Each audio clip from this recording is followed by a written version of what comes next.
విజయదశమి నాడు రాముడు అమ్మని పూజించి ఈ విగ్రహాన్ని మళ్ళీ అక్కడ ఉన్నటువంటి తుంగభద్రా నదిలో ఎప్పుడూ కూడా కిష్కిందకి దగ్గరలోనే ఉంది. ఋష్యమూక పర్వతానికి చాలా దగ్గరలో ఉంటుంది తుంగభద్రా నది. అందులో నిమజ్జనం చేశాడు రాముడు. ఆ మాట దేవీ భాగవతం చెబుతున్నది, కాళికా పురాణం చెబుతున్నది. ఆయన నిమజ్జనం చేశాడు. ఆ తర్వాత హనుమదాదులు మాసం గడువు తీసుకుని వెళ్ళారు. హాయిగా సీతను చూశారు. రామాయణమే మారిపోయింది. సీతారాములు కలుసుకున్నారు.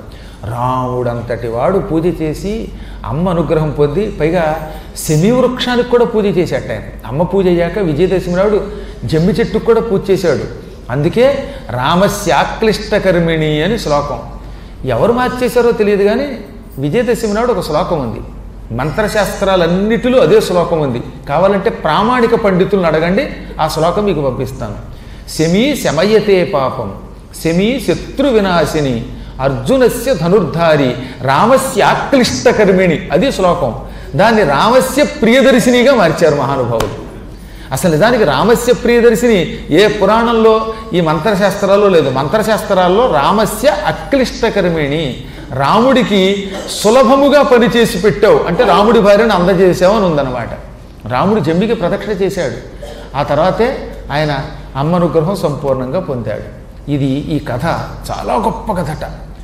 ఈ కథకి విజయ కథ అని పేరు పెట్టాడు వ్యాసుడు.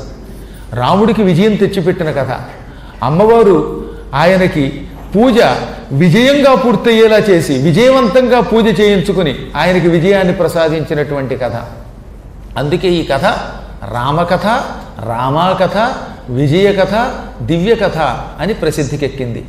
యశృణోతి నరో భక్త్యా, యశృణోతి నరో భక్త్యా దేవ్యాశ్చరితముత్తమం సభుక్త్వా విపులాన్ భోగాన్ ప్రాప్నోతి పరమం పదం. ఈ కథని శ్రద్ధతో వింటే, భక్తితో వింటే అన్నాడు. ఇక్కడ వాడిన పదం వినాలి. యహ ఎవడు, శృణోతి వింటాడో, మళ్ళీ వింటాడు అనకుండా భక్త్యా అన్నారు. యశృణోతి నరో భక్త్యా, ఏ నరుడు భక్తితో ఈ కథ వింటాడో అటువంటి వాడికి యావజ్జీవితం సకల శుభాలు కలుగుతాయి. ఈ దేవీ చరిత్రం అత్యుత్తమ చరిత్రం, చాలా గొప్ప చరిత్ర. ఈ చరిత్రని భక్తితో వింటే ఈ లోకములో సకల భోగాలు అనుభవిస్తాట. విపులాన్ భోగాన్ అంటే అన్ని భోగములు, ఆ భోగం ఈ భోగం కాదు. ఒక మనిషికి ఎన్ని రకాల సుఖాలు ఉంటాయో అన్ని సుఖాలు అనుభవిస్తాడు. శరీరం విడిచిపెట్టాక ప్రాప్నోతి పరమం పదం.